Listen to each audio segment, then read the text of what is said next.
ça sera votre dernier cours sur l'introduction sur les 5 ministères.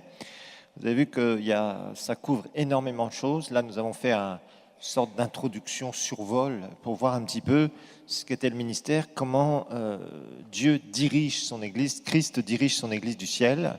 Ce n'est pas du tout de la manière des hommes, mais c'est un gouvernement divin dans les royaumes humains. Ce royaume est invisible et il viendra un jour s'établir, bien évidemment, sur la terre d'une façon dont la parole de Dieu nous parle. Nous verrons ça dans la fin des temps. Entre-temps, évidemment, nous sommes en train de construire un royaume invisible. Les inconvertis ne voient rien. Et je dois dire que beaucoup de chrétiens ne voient pas grand-chose non plus. Il faut dire ce qui est, malheureusement. C'est pour ça que, mes frères et sœurs, vous devez faire attention concernant le royaume de Dieu. Parce qu'il y a beaucoup de chrétiens qui loupent complètement leur appel, leur destinée, ce que Dieu les avait appelés à faire, parce qu'ils ne comprennent pas.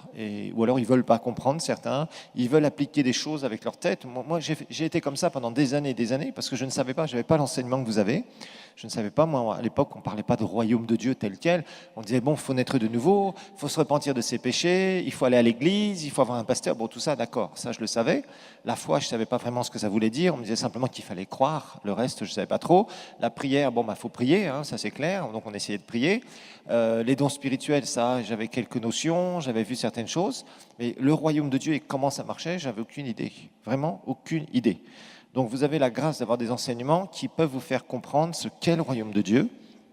Maintenant, vous savez, chacun est responsable de ce qu'il entend et de ce qu'il va mettre en pratique. Donc c'est important parce que souvent, vous savez, les chrétiens, bon, ils font des bêtises parce qu'ils ne savent pas. Mais quand on fait des bêtises alors qu'on sait, là, Dieu nous en tiendra responsables. Amen, amen. Merci pour votre grand amen. Voilà, alors, maintenant, nous allons voir le ministère d'aide. C'est avec ça qu'on va clôturer. Le ministère d'aide, je sais que vous avez une série d'enseignements là-dessus, en vidéo, mais là, je vais vous donner peut-être une perspective un petit peu différente, complémentaire, dirions-nous. Vous savez, les vérités de la parole de Dieu, c'est pas, il n'y a personne qui dit « je vais vous faire un enseignement qui va englober toute la vérité sur ce sujet ». Non, ça, c'est pas possible. La vérité sur un sujet, c'est un peu comme le sommet d'une montagne. Voilà, si vous voulez arriver sur le sommet d'une montagne, bien, il n'y a pas qu'un seul chemin pour y arriver. Vous pouvez gravir une pente plus douce, puis après ça va monter beaucoup plus, ou vous préférez prendre une face de la montagne qui est beaucoup plus abrupte pour y arriver plus vite, ou vous pouvez prendre par tel ou tel endroit, mais l'objectif c'est quoi? D'arriver au sommet, voilà, tout simplement. Donc vous savez, personne ne peut dire, voilà, au travers de cet enseignement, vous saurez tout de A jusqu'à Z. Non, la parole de Dieu est inépuisable, il y a beaucoup de choses que le Seigneur veut nous enseigner, et il y a des vérités qui, au fur et à mesure, font surface selon les besoins aussi des cœurs, bien évidemment. Alors, notez d'abord que les 5 ministères ne peuvent pas réaliser seuls la vision que Dieu leur a donnée. Les 5 ministères ne peuvent pas réaliser seuls la vision que Dieu leur a donnée.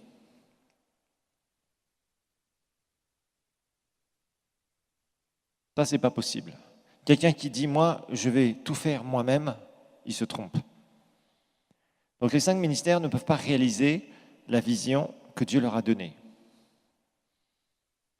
On a besoin d'un entourage. On a besoin d'un entourage. Ce qu'on appelle l'entourage proche en leadership d'ailleurs. Et d'une équipe. On a besoin d'un entourage proche et d'une équipe.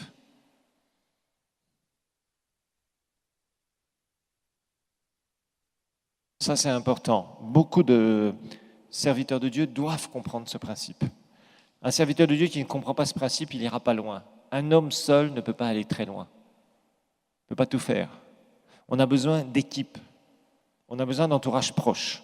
Et ça, c'est un des plus gros défis des 5 ministères. Franchement.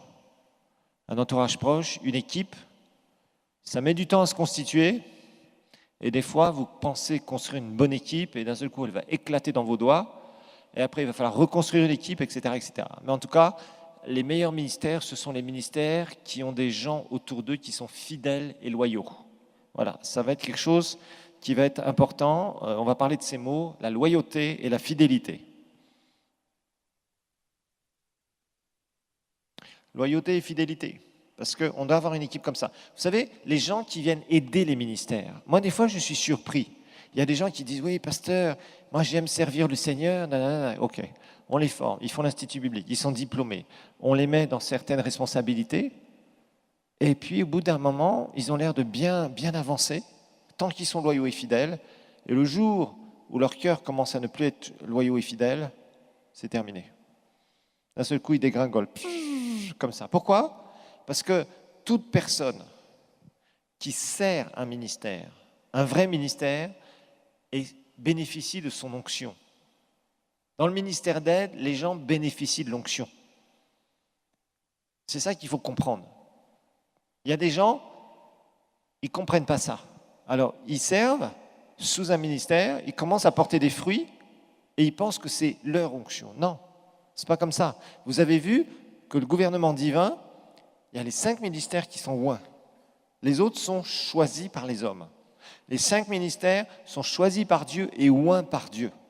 Ça veut dire que tant que tu peux avoir un très bel appel, tant que tu n'es pas oint par Dieu, sers sous le leadership en drainant l'onction.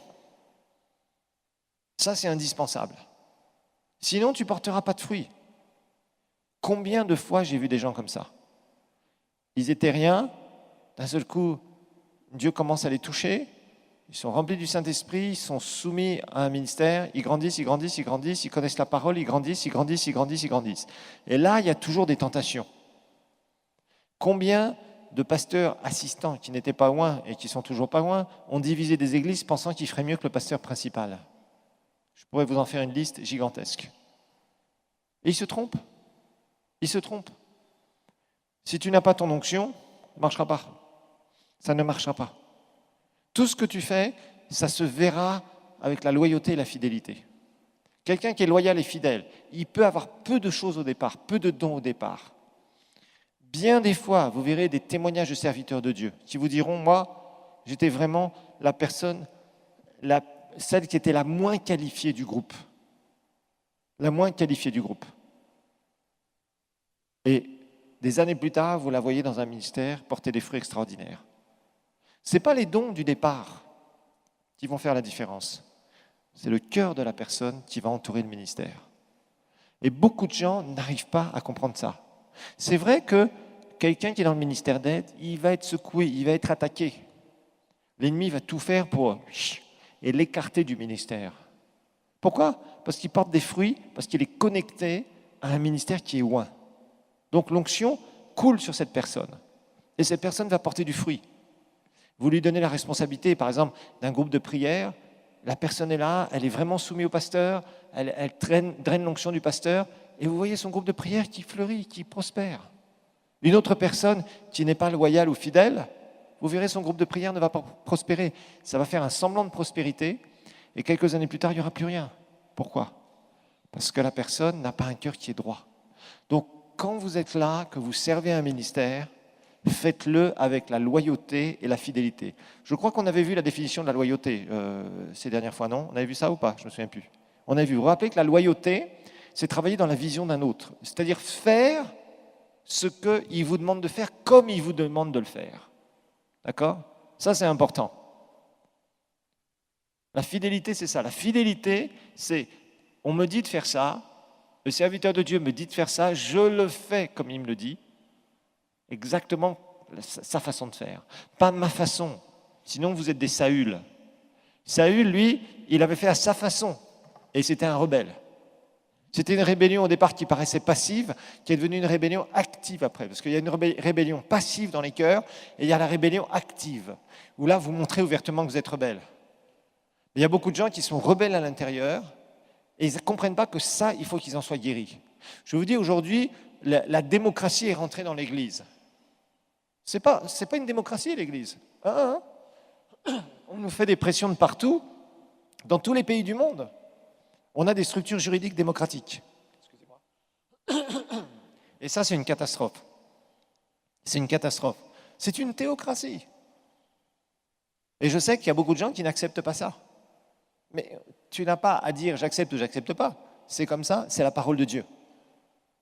Et quelqu'un qui sert un ministère, il doit être fidèle d'abord. La fidélité, c'est important. Et la fidélité, ça se voit sur le long terme. Vous savez, il y a beaucoup d'ouvriers temporaires dans les églises. Un jour, je vais faire la doctrine des ouvriers temporaires. Il y a beaucoup de gens, ils sont là. Ce sont des journaliers pour certains d'entre eux. Ils viennent là, ils viennent chercher une opportunité. Oh, pasteur, je veux servir le Seigneur. Oh, je ressens dans mon cœur, blablabla. Ils vous font tout un discours. 3 mois plus tard, 6 mois plus tard, 1 an plus tard, 2 ans plus tard, ils ne sont plus là. Pourquoi? Ce sont des ouvriers temporaires. Et on appelle ça des intérimaires. Ah, les intérimaires, il y en a beaucoup dans les églises. Les gens ne comprennent pas que la fidélité est un trait de caractère. Ah, c'est pas facile d'être fidèle. Des fois, tu fais les mêmes choses. Des fois, ça te paraît ennuyant. Des fois, tu viens, tu es tout seul à servir. Les autres ne sont pas là, ou ils sont en retard, ou il y en a un qui est malade, l'autre qui est ceci, l'autre qui est cela. Et tu es là et tu dois te débrouiller tout seul. Dieu te regarde. Il regarde. Alors, il y en a d'autres, ils sont assis et disent, moi, un jour, je prêcherai et j'aurai des grandes foules devant moi. Non, il n'y aura rien du tout. Parce que tu n'es même pas capable de mettre ta main dans le champ. Ne te fais pas d'illusions. Tu peux avoir un grand appel, si tu n'es pas capable de te salir les mains et remuer la terre dans le champ, tu ne seras jamais un patron un jour. Ne te fais pas d'illusions. Ça, les gens sont bourrés d'illusions. Bourrés d'illusions. Ils ne comprennent pas. Ils ne comprennent pas qu'ils doivent servir le Seigneur. Et on sert le Seigneur. On sert le serviteur de Dieu, mais on sert le Seigneur d'abord au travers du serviteur de Dieu. C'est tout. Et beaucoup de gens ne veulent pas faire ça. Beaucoup de gens ne veulent qu'une chose, c'est montrer qu'ils sont grands, montrer qu'ils sont ceci, montrer qu'ils ont un appel, montrer cela, ou dire, moi, c'est pas mon business. Si, c'est ton business. Alors maintenant, la loyauté. La loyauté, je vous ai dit, c'est par rapport à la personne. C'est dans les bons et dans les bons moments, dans les bons et dans les mauvais moments, pardon. Ça, c'est la loyauté. C'est s'attacher à la personne. Je vous ai montré le roi David. Le roi David avait des gens autour de lui qui étaient prêts à mourir pour lui. Il dit, non, non, David, on va te protéger. Tu es notre roi. Et c'était la loyauté. Relisez le livre des rois, vous serez étonnés un peu de voir ça. En tout cas, on voit beaucoup de gens, ce sont des temporaires, c'est triste. Mais je vais vous dire une chose, un des grands bijoux, un des grands joyaux d'un ministère, c'est d'avoir des gens qui sont là dans le long terme. C'est très difficile de trouver des gens comme ça. D'avoir des gens qui vont servir le Seigneur sous votre leadership sur le long terme. Ça, ce sont des gens qui sont tellement précieux. Ils connaissent comment vous fonctionnez. Ils sont là. Vous n'avez même plus rien à dire pendant, je dirais, X années après, ils savent. Ils savent vraiment comment faire. Ils savent comment vous fonctionnez, comment le Saint-Esprit peut vous utiliser. Et ils sont là pour vous servir et ils auront leur récompense. Beaucoup de gens n'auront pas de récompense à cause de ça. Parce qu'ils ont été émotionnels encore. Ils sont là, ils disent qu'ils veulent servir. Quelques mois après, ils ne sont plus là. Le Seigneur m'a dit qu'il fallait que j'aille dans une autre église. Ah oui, parce qu'on t'a proposé une autre place.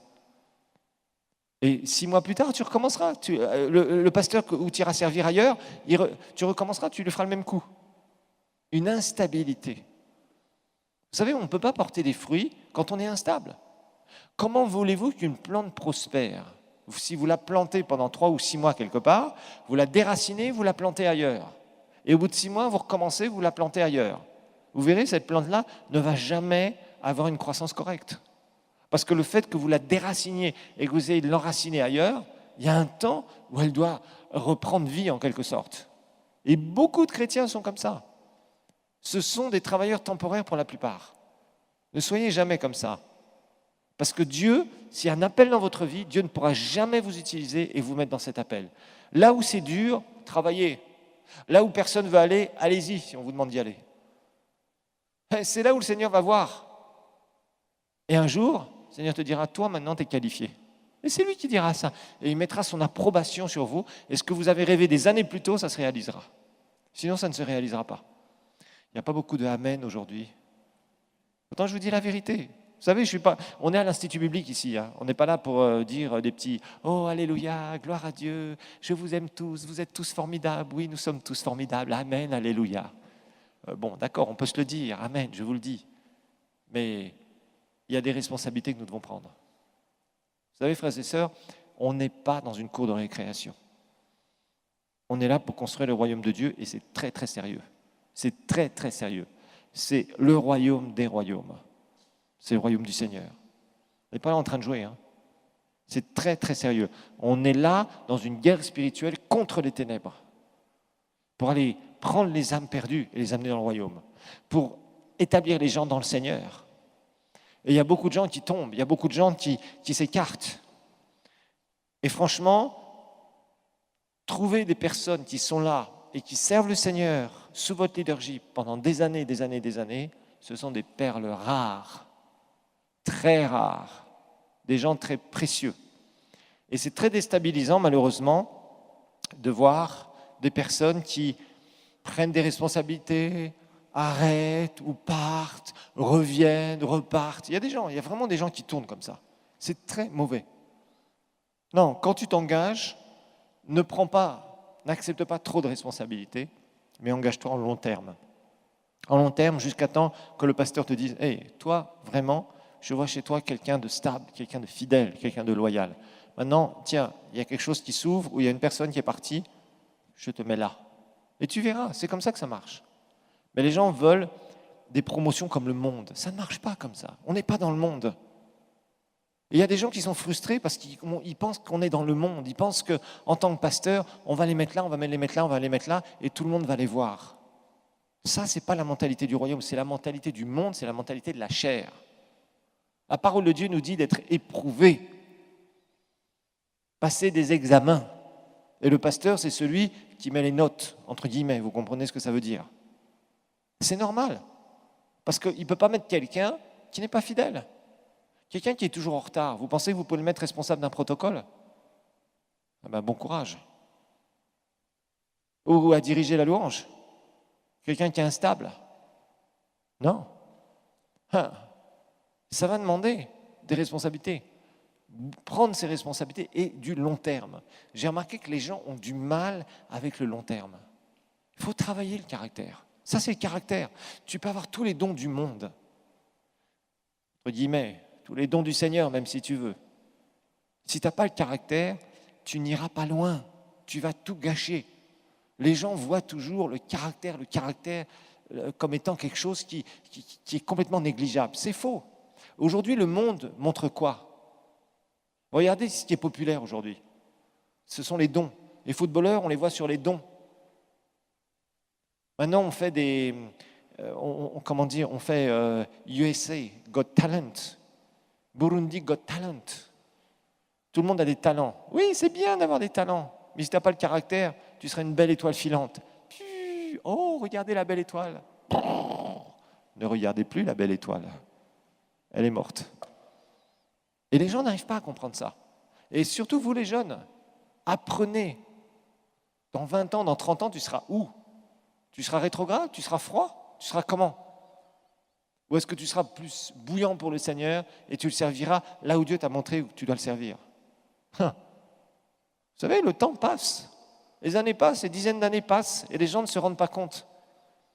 Ils sont là. Combien de fois on a entendu des gens dire « Ah, lui, quand il était jeune, à l'université, oh, il faisait des choses extraordinaires pour le Seigneur. Mais maintenant, il n'est même plus dans une église. » Des témoignages comme ça, je pourrais vous en donner beaucoup, de tristes témoignages. Pourquoi ? Parce qu'il y a un manque de fidélité, il y a un manque de loyauté.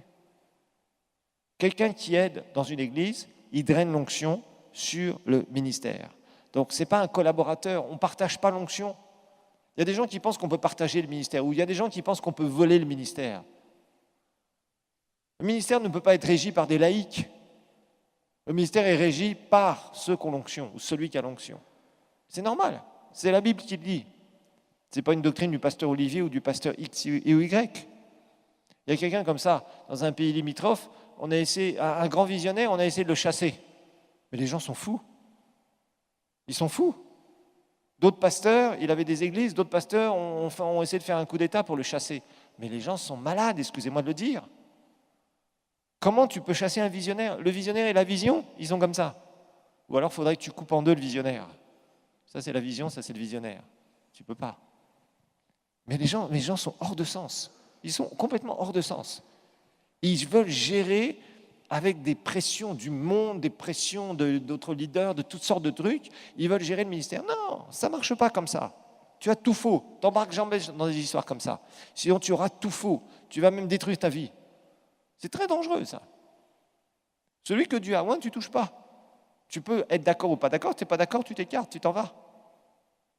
Si tu viens l'aider avec le cœur. Si tu ne veux pas l'aider avec le cœur, laisse tomber. Le diable te frappera dessus. J'ai vu des gens être frappés par le diable, mais grave. Des gens qui avaient des dons, des gens qui commençaient à porter des fruits. D'un seul coup, bam, Satan vient et les démolit. Pourquoi ? Parce qu'ils laissent pourrir leur cœur. Parce qu'ils deviennent infidèles, parce qu'ils deviennent déloyaux.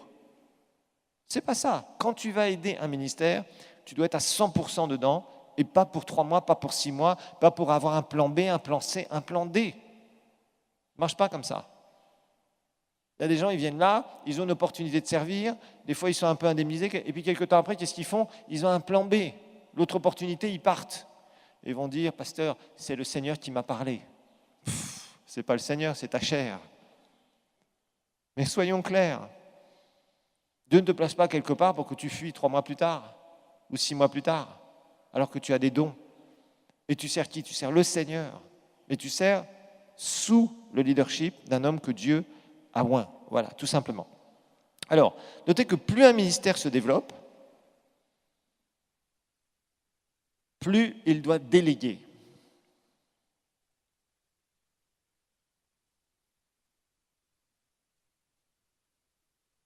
Plus un ministère se développe, plus il doit déléguer.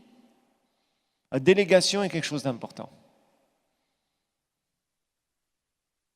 Donc là, il y a le ministère, ça grossit, ok, il faut donner des responsabilités. Et ce n'est pas facile, parce que parfois, il y a des très bonnes personnes que vous repérez, et des fois, il y en a d'autres qui paraissent être très bien, qui sont vraiment des mauvaises personnes qui vous créent du désordre. D'autres qui comprennent leur rôle un temps, vous avez beau leur dire au départ, et qui d'un seul coup changent complètement. Mais sachez que derrière tout ministère, il y a toute une organisation. Donc derrière tout ministère, il y a toute une organisation.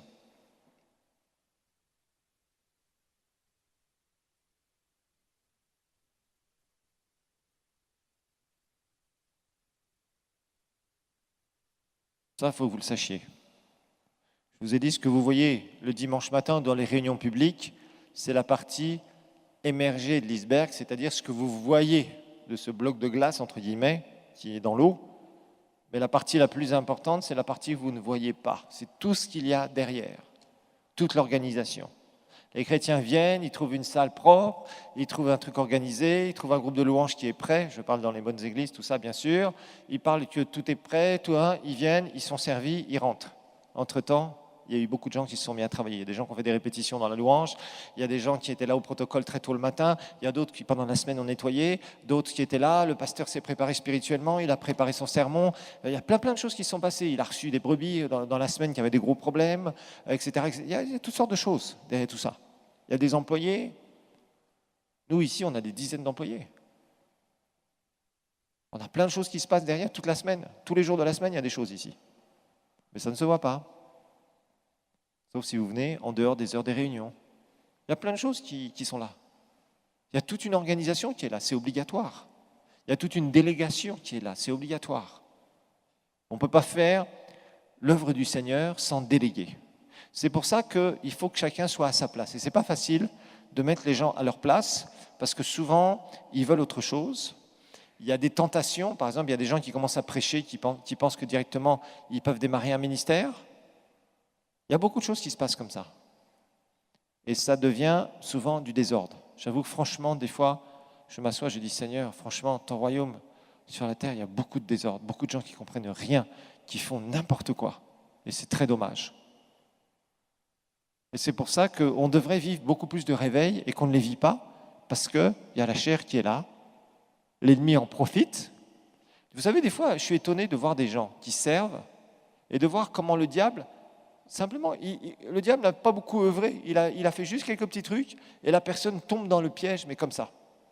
Vous avez l'impression, vous lui parlez, vous exhortez la personne, dire attention, tu es en train de dévier, tu es en train de faire ça. Non, pasteur, le Seigneur m'a dit, le Seigneur m'a dit. Bien sûr, si le Seigneur a dit, qui est le pasteur Olivier pour contredire ce que le Seigneur a dit, vous comprenez? Et ça, c'est grave. Et beaucoup de gens perdent tout à cause de ça.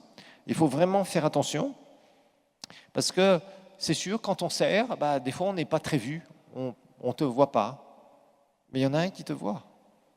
Souvent les gens pensent qu'il faut que les hommes les voient. Je sais qu'aujourd'hui on est de plus en plus dans un système où tout le monde veut les honneurs.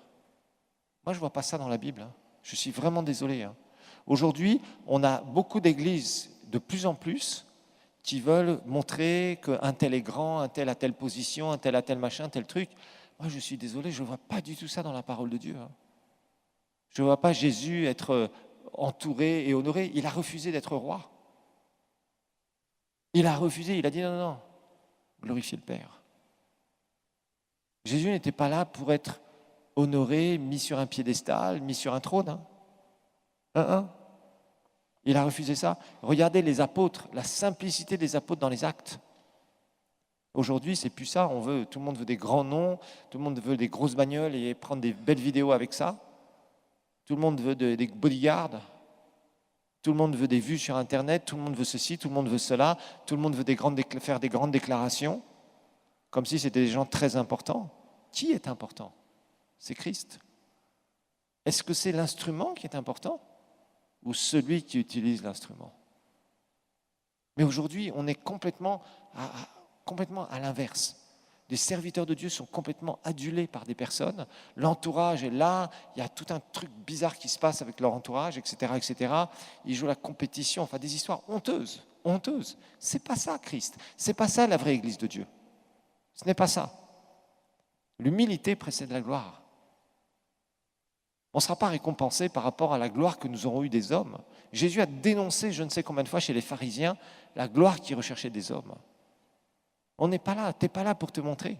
Tu es là pour servir. Et fais-le en toute humilité, en toute discrétion. Si un jour tu deviens un grand businessman, donne à l'Église, mais fais-le presque anonymement, si tu peux. Et le Seigneur qui est dans le secret te le rendra. Vous voyez, mais trop de gens aujourd'hui veulent montrer qui ils sont. Ils veulent servir non plus le Seigneur, ils veulent simplement montrer qu'ils servent le Seigneur. On a toutes ces vedettes gospel aujourd'hui. C'est ça leur problème. C'est ça leur problème. C'est d'essayer de montrer qu'ils sont des grands chanteurs, qu'ils font des grands albums, etc., etc. Moi, je trouve ça vraiment triste. Franchement, je trouve ça triste. Moi, je préfère avoir une personne qui est très simple, mais quand elle commence à se mettre à louer, à adorer Dieu, la présence de Dieu vient d'une façon merveilleuse. C'est ça, quelqu'un qui a un don du Seigneur. On n'est pas dans la compétition du monde.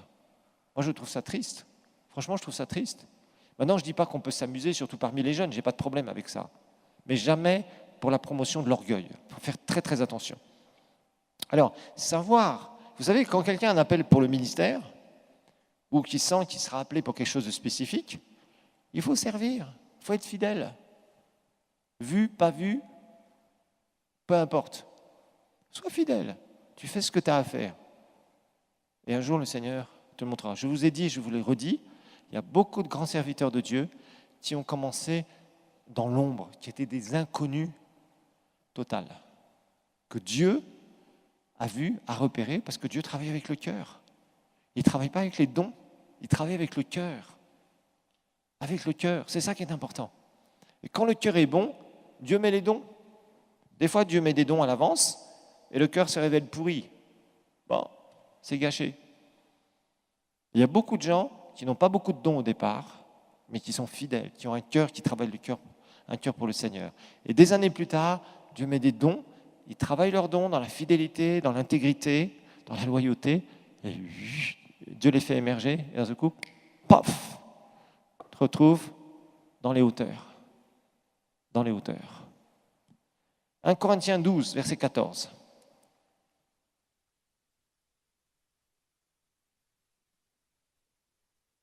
L'entourage, c'est très important. 1 Corinthiens 12, 14. Ainsi, le corps n'est pas un seul membre, mais il est formé de plusieurs membres. Une des grandes difficultés, c'est que chaque membre soit à sa place.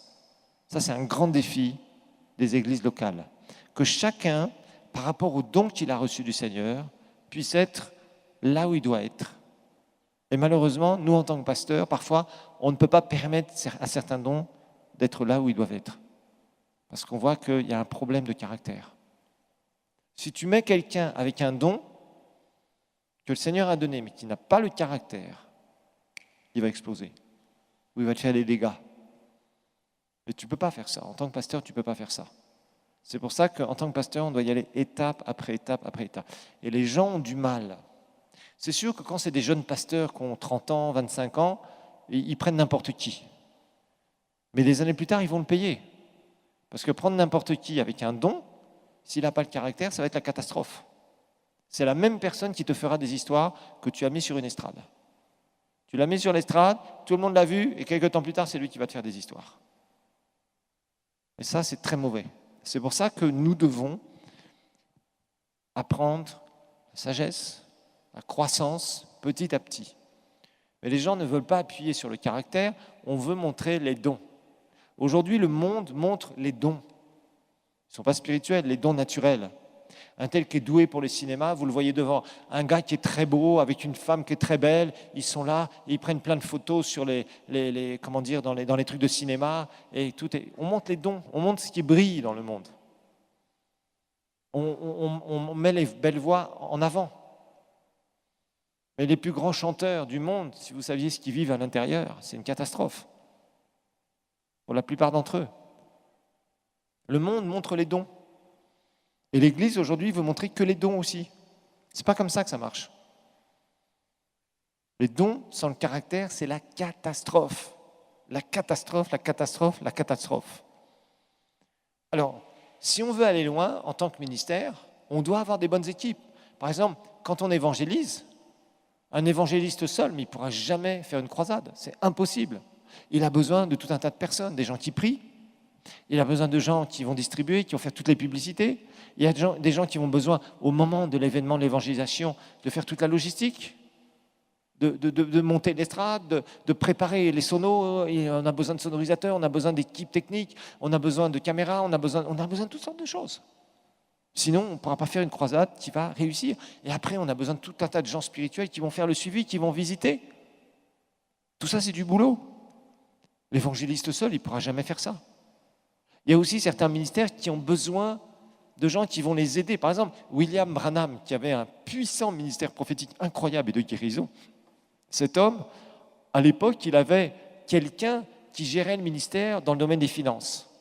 Et tant que cette personne était là près de lui, ça marchait très bien. Mais Branham, un jour, parce qu'il était frustré, il y a eu un certain nombre d'histoires, au bout d'un moment, il a commencé à accuser cet homme qui manageait tout, de tout un tas de trucs. Et cet homme s'est écarté du ministère de Branham. Quand il a commencé à s'écarter, le ministère de Branham, dans toute son organisation, a fait comme ça. Il s'est retrouvé à avoir des dettes, alors que c'était un super ministère. Il travaillait très bien, les gens faisaient des dons, etc., etc. Ça lui permettait d'aller faire des réunions, des grandes réunions, de tout financer. Et son ministère a connu des difficultés quand cet homme est parti au bout d'un moment. Parce qu'il n'en pouvait plus, parce que Branham l'accusait de toutes sortes de choses. Et au bout d'un moment, il a dit, si c'est comme ça, je ne peux pas continuer à servir. Ce n'était pas de la déloyauté, c'était simplement de dire, bon, apparemment, il ne veut plus que je sois dans son entourage, il n'y a pas de problème. Branham s'est retrouvé avec des personnes qui étaient des mauvaises personnes après, qui l'ont entouré, et il s'est retrouvé vraiment avec des problèmes, des dettes, toutes sortes de choses. Et ça a été le début de la fin de son ministère. Alors, dans Romains 12, verset 3, par exemple, Romains 12, 3,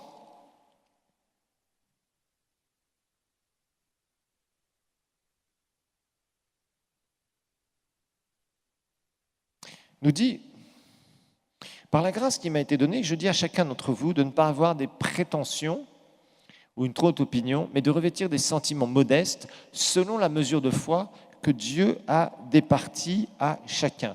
On va lire verset 6 maintenant.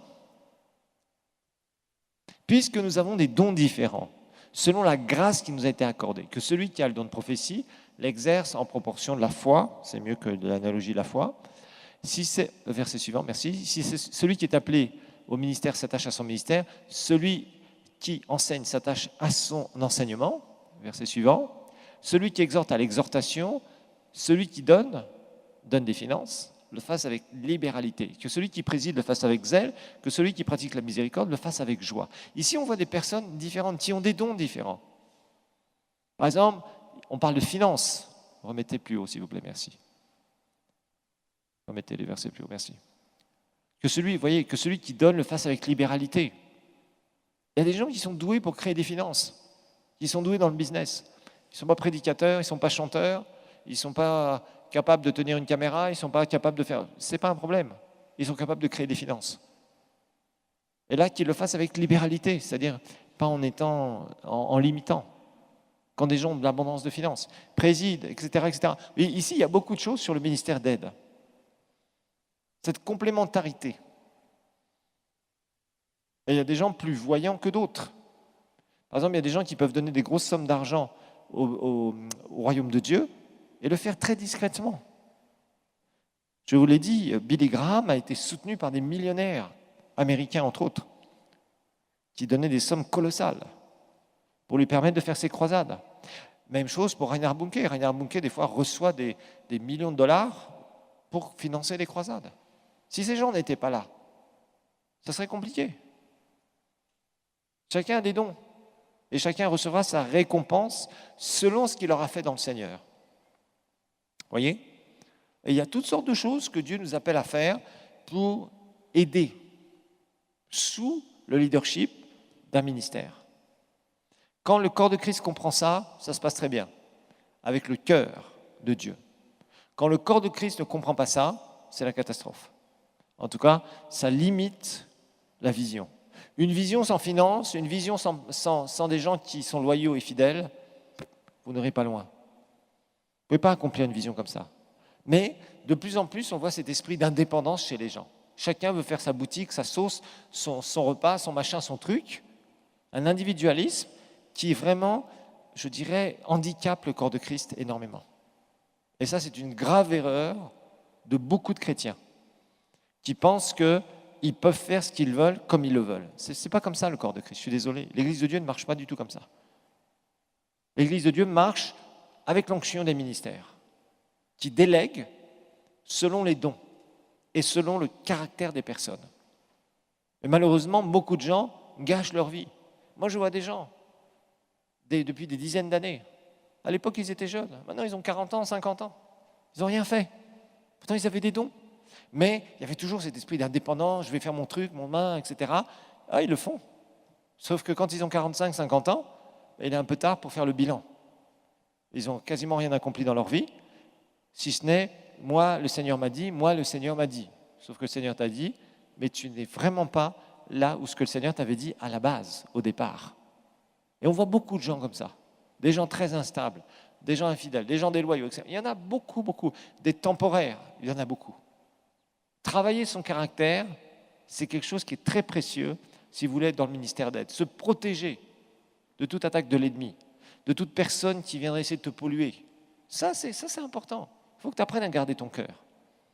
Et c'est là où le Seigneur pourra t'utiliser et que tu apprendras à être aussi dans des moments de tempête. Les gens, quand il y a la tempête, ils fuient. C'est terrible. Moi, j'en vois plein des gens comme ça. Quand il y a le feu et la tempête, ah non, non, non, non, là, je fuis. Ce n'est pas le moment de fuir, c'est le moment de te tenir sur tes convictions.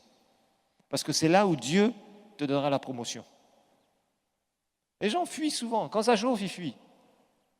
Fuir n'est jamais une solution, sauf si Dieu te dit vraiment de fuir. Et la plupart des gens qui fuient, c'est parce que dans leur caractère, ils sont incapables de tenir les pressions. Ah, c'est pas facile de tenir des pressions. Mais c'est là où ton caractère sera le plus travaillé et c'est là où tu iras le plus vite. Et malheureusement, beaucoup de gens ne comprennent pas ça. Alors, on va voir maintenant le ministère d'aide de louange et d'adoration. Ministère d'aide de louange et d'adoration.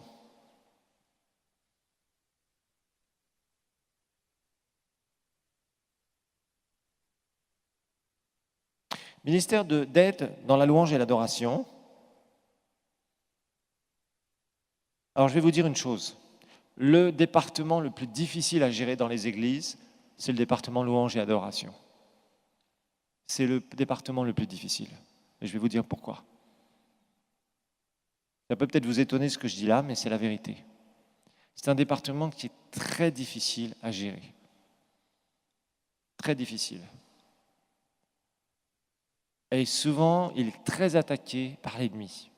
Pourquoi ? Parce que, rappelez-vous que l'objectif du département louange et adoration, c'est d'amener le peuple de Dieu dans la présence de Dieu. Et Satan a horreur de ça. Il a horreur de ça. Satan ne supporte pas l'onction. Ça le fait fuir.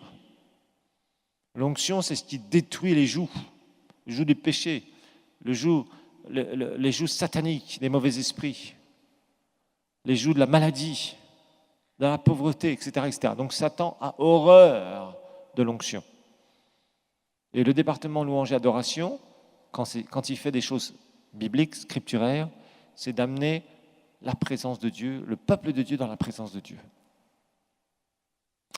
Et c'est un département qui est très attaqué, très, très attaqué. C'est pour ça que vous verrez, dans toutes les églises du monde, les gens dans la louange tournent.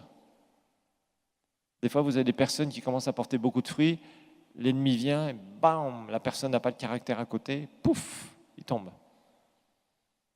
Il se retrouve soit à tomber dans le péché, soit à se rebeller, soit à devenir déloyal, etc., etc. Il y a beaucoup, infidèles ou quoi que ce soit. Toutes sortes de choses qui se passent. Le département louange et adoration, c'est un département où le diable tire dessus. Il tire dessus, constamment. C'est un département qui est difficile à gérer. Alors, souvent, l'orgueil arrive. L'orgueil de beaucoup.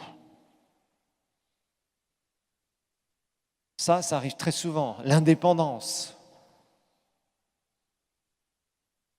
On est là et on se permet de faire plein de choses. Oh, pasteur, je voulais vous informer que je ne serai pas là dimanche. Ah bon? Et tu devais diriger la louange? Oui, mais en fait, j'étais invité quelque part. Vous êtes d'accord, hein? Ben, c'est déjà fait. Tu as pu être d'accord.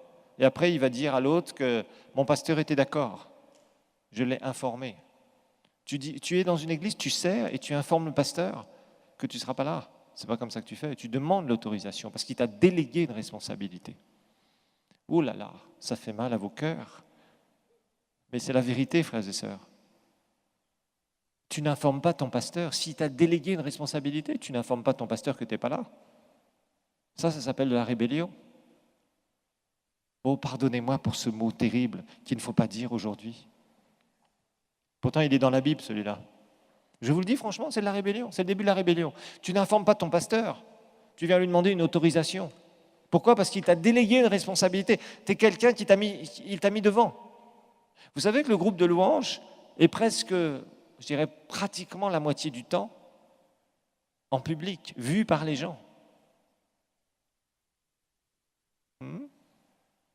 Donc, il y a beaucoup, les gens voient le groupe de louanges. D'ailleurs, en général, quand il y a quelque chose qui ne tourne pas dans le groupe de louanges, les gens le voient directement.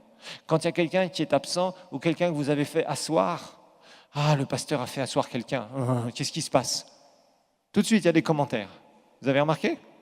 Parce qu'on voit le groupe de louanges. Si on fait asseoir quelqu'un qui est dans le protocole, on ne le verra pas, il n'y aura pas de commentaires. Si c'est quelqu'un qui est sur l'estrade du groupe de louanges, directement, les gens se posent des questions. Qu'est-ce qui se passe dans l'église? Pourquoi? Parce que c'est sensible. Et ce n'est pas simple. Ce n'est pas simple parce que les dirigeants de louange sont souvent attaqués. Les dirigeants de louange, ils doivent avoir beaucoup de qualités. Aujourd'hui, on leur demande beaucoup. C'est vrai qu'on a un niveau de louange et d'adoration qui a beaucoup augmenté ces dernières années, mais ça leur implique d'être au milieu de là où on tire, là où l'ennemi va leur tirer dessus.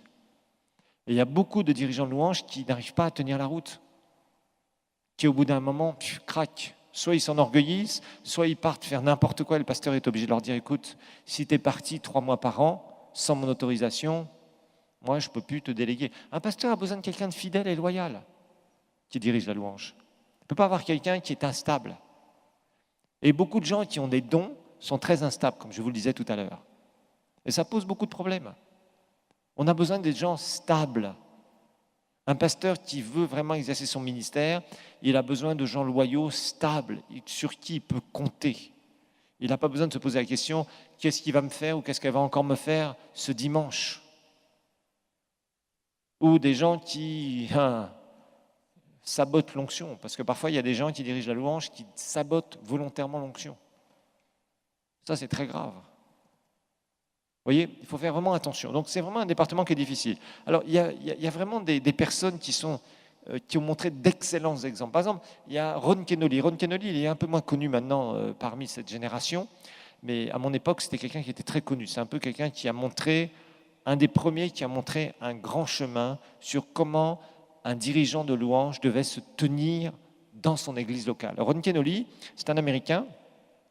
qui venait d'ailleurs d'une famille très pauvre, qui a vraiment un puissant témoignage, que le Seigneur a puissamment utilisé dans les années 80-90. Et il y a certains chants qu'on chante encore, je dirais, un peu partout maintenant. Il a vraiment composé de très très beaux chants. C'était un très bon musicien aussi, un excellent chanteur, surtout un très grand adorateur. Et cet homme-là, il a su, maintenant je pense qu'il a plus de 75 ans, cet homme-là, il a su se tenir. Il était un des grands exemples à suivre, comme Darlene Zschech aussi en Australie. C'est vraiment deux exemples que je vous citerai de leaders de louanges qui ont duré très longtemps et qui ont été vraiment des gens extrêmement intègres, malgré leur popularité. Ron Kenoly, c'est quelqu'un, il a toujours été soumis à son pasteur. Il a toujours fait des choses sous la soumission de son pasteur. Il parlait tout le temps de son pasteur en disant « Mon pasteur m'a appris ça, etc. Si je suis là, c'est parce que mon pasteur m'a aidé, parce que je lui dois ça et ça et ça. » Et il dirigeait la louange d'une église où il y avait, je ne sais pas, 5000 personnes, 7000 personnes, une grande salle. J'étais une seule fois. Ça s'appelait Jubilee Christian Center. C'était en Californie. Et franchement, c'est une immense église. Un pasteur qui s'appelait Dick Bernal, je ne sais pas trop s'il est encore pasteur aujourd'hui de cette église, parce que lui aussi avait un certain âge, je ne sais pas exactement, je n'ai pas été récemment, mais c'était vraiment un pasteur qui a fait un très très bon travail en Californie, et Ron Kenoly dirigeait la louange. Et c'est un homme qui restait vraiment comme ça. Il avait des CD, il avait une grande popularité, mais toujours il avait compris qu'il drainait l'onction pastorale. Il avait toujours compris ça. Et il a eu un ministère dans la louange qui était formidable, un ministère d'aide qui était formidable. Darlene a eu un grand ministère aussi. Franchement, c'était extraordinaire.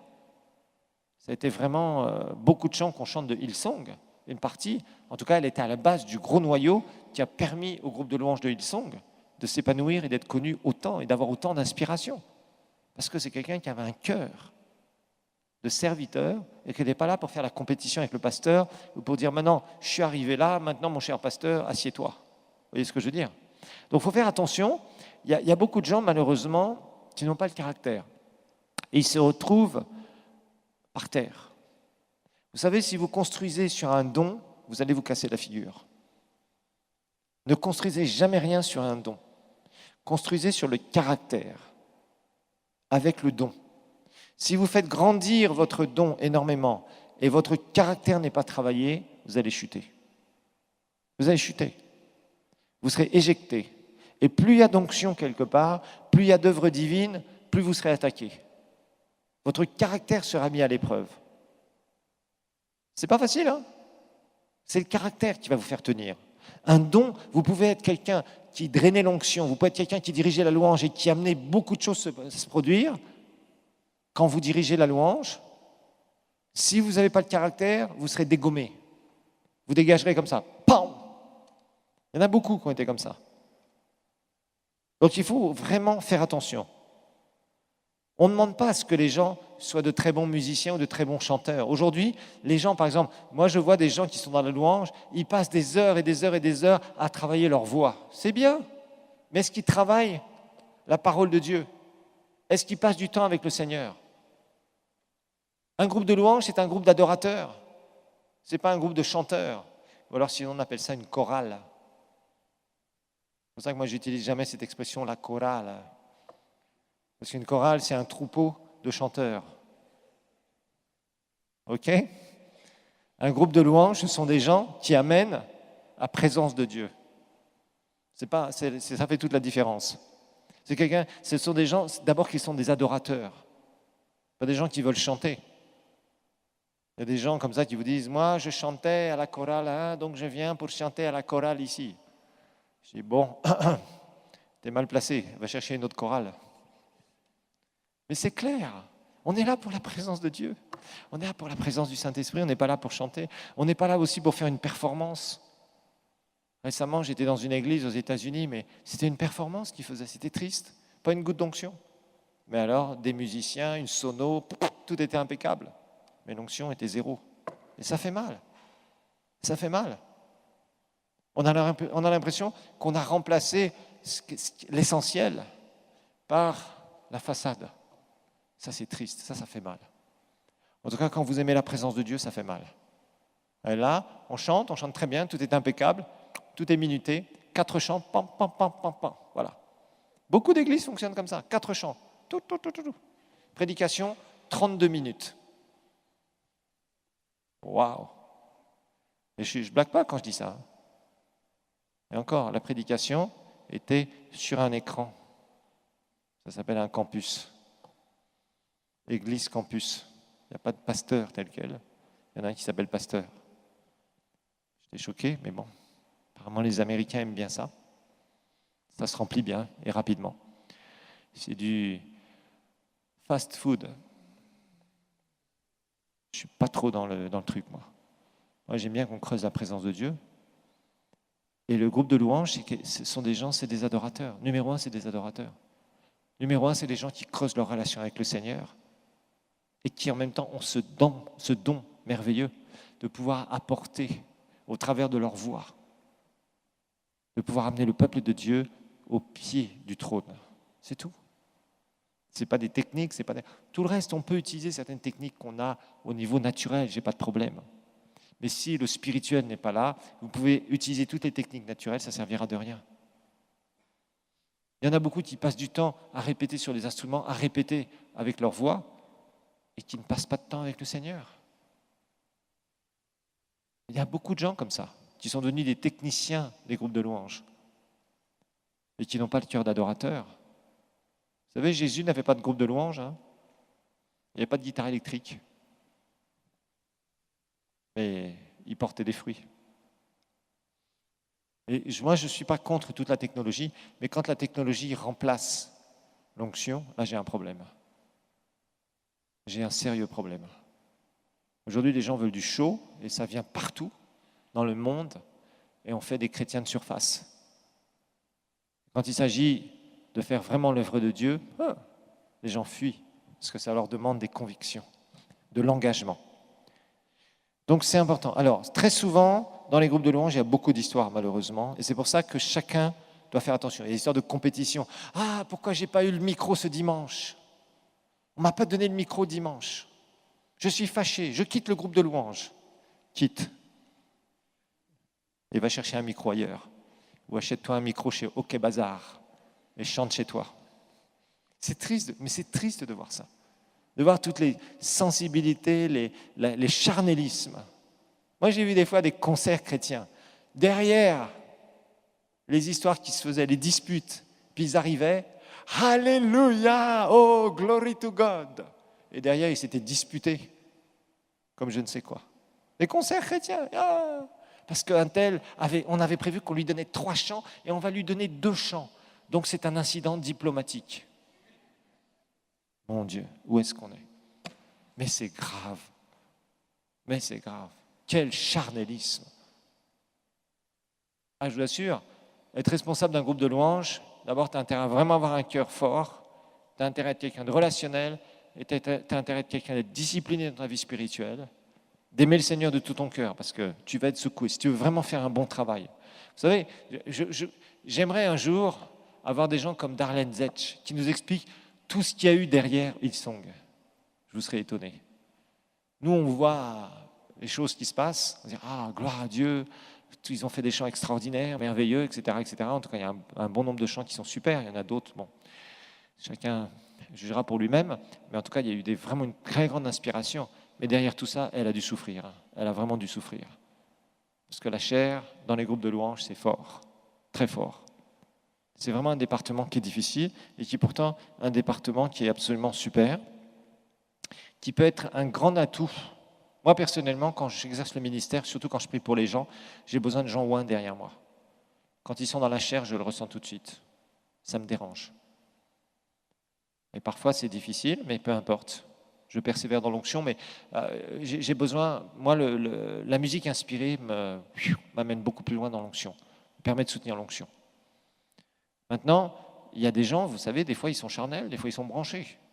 Bon, et plus ils sont branchés, plus l'onction va se répandre.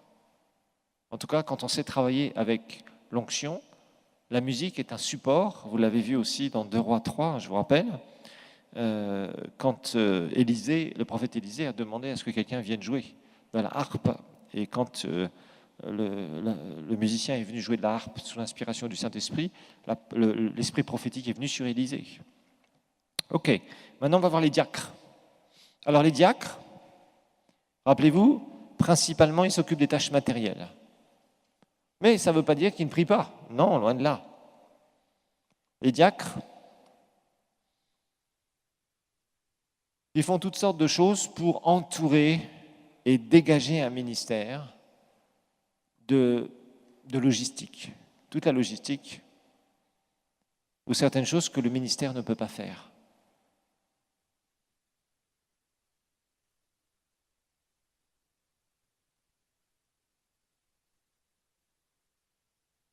Donc, ce sont des personnes qui sont très utiles.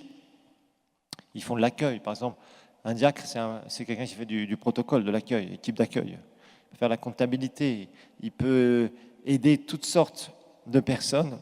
Par exemple, préparer tout ce qu'il y a autour d'une réunion. Ça ne veut pas dire qu'il ne prie pas, au contraire, il va prier aussi, bien sûr. Il peut visiter des malades.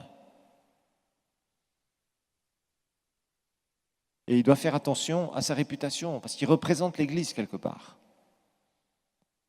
Mais il y a des gens très discrets qui sont diacres. On peut ne pas le dire. Aujourd'hui, on utilise moins ces expressions. On va parler de responsabilité du responsable du protocole, par exemple, responsable de tel département ou tel département, vous voyez. On parle plus de responsable aujourd'hui ou de leader plutôt que de diacre, mais c'est la même chose. En tout cas, Dieu rémunère vraiment tout ce qui va être fidélité dans la responsabilité. Donc, l'important, c'est de faire ce qu'on nous demande de faire. Tu le fais fidèlement. Tu ne sais jamais ce qui peut se passer dans 3 ans, 2 ans, 5 ans, 10 ans. Tu ne sais pas. Il y a des gens qui étaient dans le protocole, responsables d'une partie, et qui, après, ont été dans des ministères. C'est courant, ça, c'est courant. Il y a beaucoup de pasteurs qui vous témoigneront de ça. Ils ont commencé à faire des choses simples dans l'Église, mais fidèlement. Et Dieu a repéré leur cœur. Rappelez-vous d'une chose, Élisée a su comment l'onction d'Élie fonctionnait parce qu'il était proche de lui. Et son cœur était bon. Le jour où il a reçu l'onction, rappelez-vous, il a fait exactement comme Élie, parce qu'il savait comment ça fonctionnait. Comment veux-tu un jour être dans ton appel si tu ne vois pas comment ça fonctionne? Tu penses que tu vas tout recevoir par révélation? Tu as tort. C'est que tu n'as pas étudié la Bible. Comment est-ce que Josué a pris la suite de Moïse? Il était tout proche de Moïse. Il le servait pendant des années et des années. Le jour où Moïse est mort, Josué a pris la succession. Il savait comment ça marchait. Dieu lui a donné des recommandations au début de son ministère, Josué chapitre 1. Et il lui a dit, il va faire la même chose. Je serai avec toi comme j'étais avec mon serviteur Moïse. Mais attention, tu dois faire ça, ça et ça, c'est tout. Mais Josué savait comment ça marchait. Il n'a pas inventé l'eau chaude. L'eau chaude existait déjà. Vous voyez, il y a tellement de gens qui pensent qu'ils vont tout réinventer. Non. Tu es proche, tu regardes, tu observes. N'essaye pas de faire la même chose, tu n'as pas d'onction encore. Mais attends, tranquillement. Et le Seigneur te dira un jour, j'ai vu ton cœur, c'est bon. Maintenant, je mets quelque chose sur toi. Et ça sera un don qui ne sera pas développé. Mais au moins, tu sauras et tu éviteras bien des erreurs. Et même si tu as vu des erreurs sur le ministère que tu as suivi, ou que tu as servi pendant des années, l'avantage, c'est que toi, tu diras, ah, j'ai vu ça, mais moi, je ferai plus attention. C'est tout. Et tu éviteras des erreurs. Et tu auras un meilleur ministère. Et ça sera très bien. C'est ce que Dieu veut faire. Alors, on avait vu l'exhortateur, vous vous rappelez l'exhortateur, hein? Lui, c'est aussi le ministère d'aide. C'est quelqu'un qui va exhorter les gens à venir au Seigneur. Mais ce n'est pas un évangéliste. Quand il commence à se mettre le titre d'évangéliste et à vouloir jouer les évangélistes, ça ne va pas bien se passer. Parce qu'il n'a pas son onction. Vous voyez, par exemple, je le dis souvent, un pasteur, quelqu'un qui est appelé au pastorat, très souvent, quand il va s'occuper d'un groupe de prière, il va s'en occuper d'une façon différente, très différente, de quelqu'un qui n'a pas d'appel de pasteur et qui ne sera jamais pasteur. Vous voyez? Pourquoi? Parce que lui, il a l'appel de pasteur. Et quelque part, quand il a un groupe de prière, il s'en occupe comme une maman, comme un papa déjà, sans avoir une onction de pasteur. Et il va développer ça. Ça se voit. Quand quelqu'un a un cœur pour les autres, ça se voit. Ce n'est pas quelqu'un qui est assis dans une église pendant des années et qui va se dire « Ah, maintenant, je sais que le Seigneur me oint pour être pasteur. » Si tu n'as pas le cœur pour les autres, tu crois que tu pourras être pasteur? Ah ben, bon courage. Si tu penses que le ministère de pasteur, c'est prêcher, ben, tu as tort. Ça, c'est une partie. Mais tout le reste derrière, c'est beaucoup plus compliqué que ça. Beaucoup de gens pensent, ils doivent être assis, ils ne font rien. Et que demain, Dieu va leur dire, lève-toi, toi, c'est bon, je te oins. Ça ne marche pas comme ça, du tout, du tout, du tout. L'exhortateur, lui, si vraiment il est fidèle, tôt ou tard, puisqu'il a à cœur les âmes perdues, il va aller dans les croisades pour aider l'évangéliste, il va être là dans l'église pour soutenir les nouveaux convertis, pour les visiter, pour les encourager, etc., etc. Pourquoi? Parce que Dieu est en train de travailler son cœur, le préparer. Et s'il est fidèle et que Dieu dit, toi, je vais mettre une onction d'évangéliste sur toi, il saura. Et quand il va former ses équipes pour être évangéliste, il saura dire, moi je sais, je faisais ça, ça et ça. Donc je vais vous former pour ça, vous allez faire ça et ça et ça. Vous voyez? Alors maintenant, dans les dons spirituels aussi, c'est des gens qui sont utilisés par le Seigneur, rappelez-vous. On voit ça dans 1 Corinthiens 12. 1 Corinthiens 12.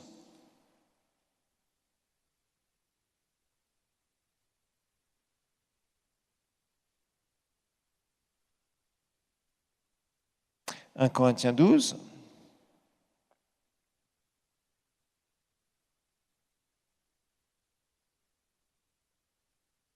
On voit par exemple au verset 28, « Et Dieu établit dans l'Église premièrement des apôtres, deuxièmement des prophètes, troisièmement des docteurs, ensuite dons de miracles et dons de guérir. » Ça c'est pour les évangélistes, de secourir et gouverner, pasteurs, parler diverses sortes de langues. Et après il parle, verset 30, « Tous sont-ils des dons de guérison, parlent-ils en langue, tous interprètent-ils, aspirez aux dons les meilleurs. » Et je vais vous montrer une voie par excellence. 1 Corinthiens 13, c'est l'amour, la motivation, pas l'élévation. Chacun peut avoir des dons du Saint-Esprit. Dans 1 Corinthiens 12, verset 7, « Or à chacun la manifestation de l'Esprit est donnée pourquoi? L'utilité commune. » Pour qu'on mette, comme le dit 1 Pierre 4, 10, le don qu'on a reçu du Seigneur au service des autres. 1 Pierre 4, 10 nous dit, comme de bons dispensateurs de diverses grâces de Dieu, que chacun de vous mette au service de qui? Des autres. Le don qu'il a reçu du Seigneur. Donc, tu peux recevoir un don de prophétie, tu peux recevoir un autre don, prier pour un malade et le voir guéri par un don spirituel. Tu le mets au service des autres, effectivement. Tu sers au travers de ça. Il y a plein de dons différents que Dieu nous a faits.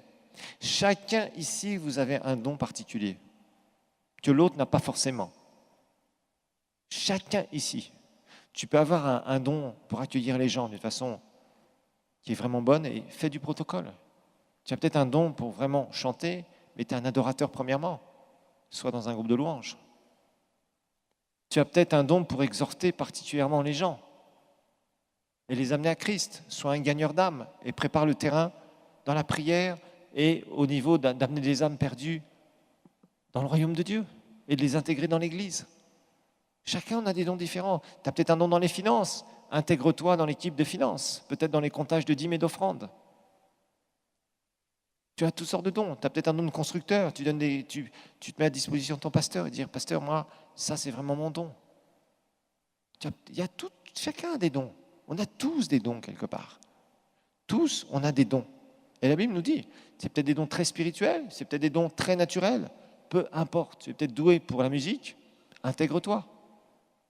Dans la soumission, dans l'aide, pas dans vouloir toi-même faire et montrer que tu es ceci ou que tu es cela. Vous voyez, on a toutes sortes de dons, toutes sortes de dons. Alors maintenant, il existe, et ça va être pour clôturer notre cours, ce qu'on appelle des ministères satellites. Enfin, c'est ce que j'appelle moi, ministères satellites. Ministère d'aide satellite. Alors, là aussi, il faut vraiment... Il y a eu des très bonnes choses, mais il y a eu aussi des trucs bizarres. Et il y en a aussi beaucoup. Parce que souvent, j'ai remarqué, il y a des chrétiens qui disent « Pasteur, je n'ai pas de temps de servir à l'Église parce que je suis engagé dans telle et telle association chrétienne. » Là, j'ai un problème avec ces gens-là. Franchement. Comment tu peux ne pas servir dans ton église locale, où tu es nourri, où tu as ton pasteur, parce que soi-disant, tu fais plein d'activités en dehors? Il y a eu des mouvements et de très bonnes associations chrétiennes qui ont apporté quelque chose en plus. Mais si dans ton église, il y a de quoi faire des activités, pourquoi est-ce que tu vas faire ça en dehors? Et souvent, c'est pour échapper à l'autorité spirituelle du pasteur. Et ça, c'est grave. J'ai vu beaucoup de gens comme ça. Beaucoup de gens comme ça. Il y a eu des groupes de chants qui ont cet esprit d'indépendance. La plupart d'entre eux se sont cassés la figure. Des gens qui étaient dans des églises locales, qui ont tout appris avec le pasteur, qui ont progressé spirituellement. Et puis d'un seul coup, ils ont voulu faire leur truc indépendant. Ah. Catastrophe. Rébellion, souvent, envers des pasteurs. Faire n'importe quoi à droite à gauche. On met le don là-haut, on ne met pas le caractère. Paf, et ça tombe. C'est dommage. Il y a eu de très bonnes organisations. Par exemple, moi je faisais partie des hommes d'affaires du plein évangile pendant un certain temps. Maintenant, c'est quelque chose qui n'existe plus beaucoup. Mais à l'époque, l'appel, c'était un certain Demos Shakarian qui avait reçu cet appel. Il avait vu, lui-même était dans une église, et il avait vu qu'il y avait à l'époque, c'était dans les années 1950 et quelques, je crois, à cette époque, il avait vu qu'il y avait beaucoup de femmes dans les églises et que les hommes ne venaient pas à l'église, ne se donnaient pas à Christ. Alors le Seigneur l'a appelé à faire quelque chose le but c'était d'amener les hommes à Christ, dans un cadre où ils pouvaient se donner facilement à Christ, et de les intégrer dans les églises locales. Alors ils ont fait des groupes comme ça s'appelait les hommes d'affaires du plein évangile, et ils se réunissaient dans les hôtels. Ils se sont dit, inviter les hommes à l'église, ils refusent. C'était aux États-Unis à l'époque, ça s'est répandu un peu dans le monde entier plus tard. Et ils faisaient des réunions dans les hôtels, ils faisaient des petits déjeuners, des dîners de témoignages. Et ils avaient différentes églises. Il y avait des cathos, ils avaient des protestants, et il y avait toutes sortes d'églises, mais des gens nés de nouveau, bien sûr. Et ils faisaient des rencontres comme ça. Ils témoignaient, il y avait des témoignages, il y avait un peu de louange, d'adoration, il y avait des témoignages, et il y avait ce qu'on appelle l'orateur principal, qui lui donnait un témoignage beaucoup plus large, et faisait l'appel. Et ils ont vu pas mal de gens se convertir dans les années 70, 60, 70, 80. Après, ils ont commencé à perdre la vision, malheureusement. Et aujourd'hui, franchement, il n'y a plus beaucoup de choses. Mais c'était vraiment intéressant. En tout cas, ils ont amené beaucoup d'hommes, et un certain nombre d'hommes d'affaires aussi, à Christ. Et après, ils les intégraient dans les différentes églises. Ça, c'est un très bon ministère satellite. Il y a Campus pour Christ aussi, qui a fait beaucoup de choses à l'époque. Maintenant, je ne sais pas trop comment il fonctionne. Mais à l'époque, l'idée, c'était de faire des groupes universitaires dans toutes les universités du monde. Et il y a eu une grande progression de Campus pour Christ aussi dans les années 1980, jusqu'au début des années, dans les années aussi 90. Et l'objectif, c'était de toucher les universitaires pendant qu'ils faisaient leurs études, faire des groupes. Donc, ils faisaient beaucoup d'évangélisation. Et ils ont amené beaucoup d'universitaires dans le monde entier à recevoir le Seigneur. Un certain nombre sont devenus des pasteurs plus tard, ont fait des églises locales, etc., etc., etc. Donc c'est toujours, Dieu a fait des appels comme ça particuliers à certains moments. Alors aujourd'hui, de plus en plus, nous avons tout un tas de trucs qui se font en dehors des églises. Et franchement, moi j'ai vu des fruits assez pourris de ça. Je dois dire, actuellement, on voit des trucs qu'on veut organiser tout le temps. On attire les gens des églises et on organise un truc en dehors des églises. Je trouve que il n'y a pas d'objectif réel, de plus en plus. Et beaucoup de gens qui font ça, beaucoup de leaders qui font ça, ne font rien dans leurs églises locales. Et ça, par contre, il y a un problème. Pour moi, il y a un problème aujourd'hui. Donc, il y a un problème de déséquilibre. Quand c'est vraiment un appel particulier, je n'ai pas de problème avec ça. Mais quand c'est simplement pour se dire, on va essayer de sortir un peu de nos églises parce que les pasteurs sont comme ci ou les pasteurs sont comme ça, là, j'ai un problème. Et souvent, ces groupes-là ont un succès pendant un certain temps parce que, évidemment, ils attirent des gens. Donc, ça paraît un succès apparent. Et très rapidement, au bout de quelques années, souvent, c'est la catastrophe. Donc, il faut être prudent par rapport à ça. On est là pour servir le Seigneur, mais sachez une chose, on ne pourra jamais passer à côté du ministère pastoral et de l'église locale. Ne vous faites pas d'illusions. Il y a des gens qui disent, j'ai des pasteurs par Internet, j'ai un pasteur par Internet. Je vous dis franchement, on ne peut pas passer.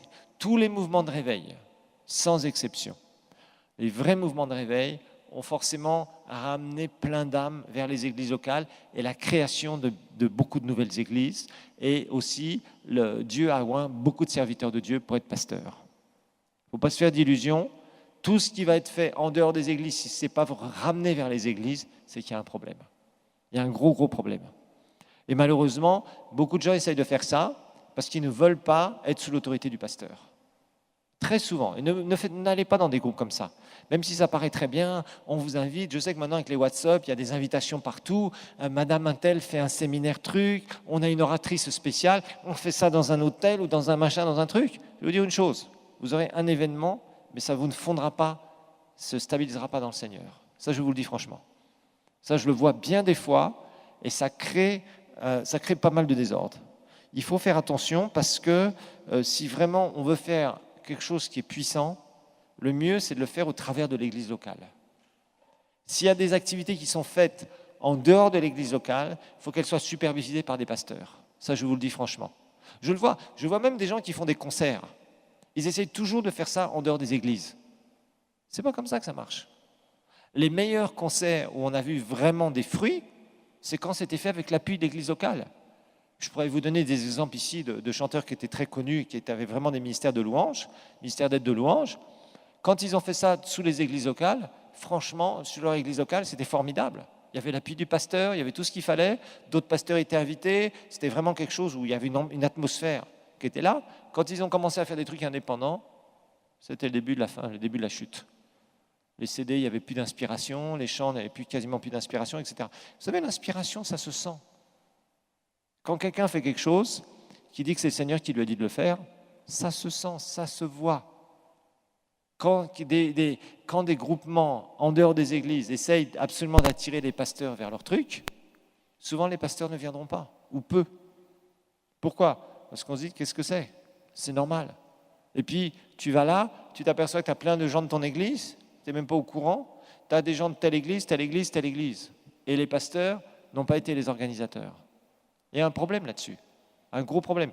Combien de fois on va dans des groupes, quand on fait de l'évangélisation dans les écoles secondaires, on voit les groupes de prière. La plupart de ces groupes de prière qui sont faits dans les écoles secondaires ne sont pas supervisés par des pasteurs. Et on a des petits chefs, je dis bien des petits chefs qui sont à la tête de ça. Et les petits chefs, en général, ils grandissent mal. Parce que les petits chefs créent une rébellion et se retrouvent par terre. Et ils ont été une bénédiction pendant un temps, mais comme ils ne sont pas sous des autorités spirituelles, qu'est-ce qui se passe? Les petits chefs des groupes de prière, souvent dans les écoles, il y a beaucoup de petits chefs, il y en a très peu qui sont vraiment ancrés dans leur église locale. Et ça, c'est très dommage, très très dommage. Vous allez me dire, oui, mais comment faire un groupe de prière dans une école secondaire, sous une église? Non, mais au moins le faire sous des pasteurs qui sont là et qui peuvent aussi apporter certaines corrections chez la personne qui est responsable du groupe de prière. Parce que bon nombre de fois, ça a mal tourné. Quand par exemple le responsable termine l'école, souvent derrière, celui qui reprend, soit s'il a déjà pris l'esprit du petit chef, ça deviendra un grand chef. Et il va mettre le désordre. Et souvent, il y a des groupes de prière comme ça qui avaient bien commencé dans les écoles ici, qui se terminent très mal. Pourquoi? Parce qu'il n'y a pas de soumission à l'autorité pastorale, il n'y a pas de supervision par rapport au pasteur. Et souvent, ils ne veulent pas. Ils ne veulent pas, ils veulent jouer l'un des indépendants, mais comment, à 18 ans, 20 ans, tu peux jouer l'indépendant? Tu ne sais pas ce que c'est que le ministère. Et bon nombre d'entre eux terminent mal. Ils terminent mal, très mal. Pourquoi? Parce qu'ils n'ont pas compris comment fonctionnait le royaume de Dieu. Faire des choses indépendantes amène souvent la catastrophe. Pourquoi? Parce que quand il y a un problème dans le groupe, qui va s'occuper de régler le problème? Personne. Et après, ça se termine mal. OK? Donc, rappelez-vous, ministère d'aide, c'est là pour travailler dans la soumission au ministère, aux 5 ministères. Quand ce n'est pas le cas, c'est le désordre. Et quand c'est le désordre, cela crée bien des problèmes. Ça permet à l'ennemi de travailler et après, on se retrouve par terre. OK, voilà pour la clôture des 5 ministères.